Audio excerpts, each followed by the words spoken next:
AKG centre ഭൂമി ഒഴിപ്പിക്കണം എന്ന ആവശ്യത്തിൽ സർക്കാർ സത്യവാങ്മൂലം സമർപ്പിക്കണമെന്ന് ഹൈക്കോടതി. ഭൂമിയുടെ രേഖകൾ സംബന്ധിച്ച് 3 ആഴ്ചയ്ക്കകം സത്യവാങ്മൂലം സമർപ്പിക്കണം.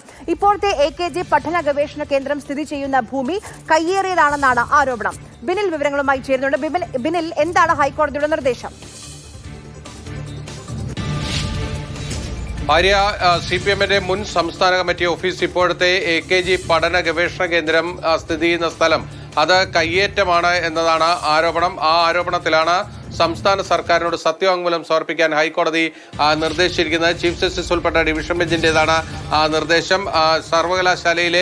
കേരള സർവകലാശാലയിലെ മുൻ ജോയിന്റ് രജിസ്ട്രാറായിട്ടുള്ള RS ശശികുമാറാണ് ഹർജിയുമായി കോടതിയിലെത്തിയത്.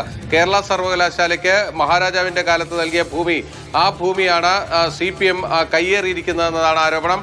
സർവകലാശാലയുടെ ഭൂമി ഒരു തരത്തിലും ഇത്തരത്തിൽ കൈമാറ്റം ചെയ്യാൻ കഴിയില്ല. ഇതിന്റെ രേഖകൾ ഒന്നും തന്നെ സർക്കാരിൽ നിന്ന് ലഭ്യമാകുന്നില്ല എന്നതാണ് ശശികുമാർ ഹൈക്കോടതിയിൽ ഒരു പൊതുതാൽപര്യ ഹർജിയിലൂടെ അറിയിച്ചിരിക്കുന്നത്.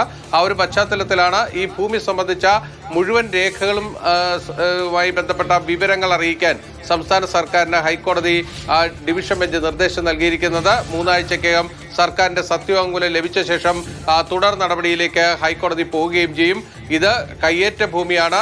അനധികൃതമായി സർവകലാശാലയുടെ ഭൂമി CPM മസിൽ പവർ ഉപയോഗിച്ച് കൈവശം വെച്ചിരിക്കുന്നു എന്നതാണ് ഹർജിക്കാരന്റെ ആരോപണം. എന്തായാലും CPM സംസ്ഥാന സെക്രട്ടറി അടക്കമുള്ളവരാണ് ഈ ഹർജിയിലെ എതിർകക്ഷികൾ. എന്തായാലും സർക്കാരിന്റെ നിലപാട്, അതായത് ഇത് സംബന്ധിച്ച രേഖകൾ കോടതിയുടെ മുന്നിലെത്തി. ആ രേഖകൾ പരിശോധിച്ച ശേഷമായിരിക്കും കോടതിയുടെ ഭാഗത്ത് നിന്ന് അന്തിമമായ ഒരു തീർപ്പ് വരാൻ പോകുന്നത്.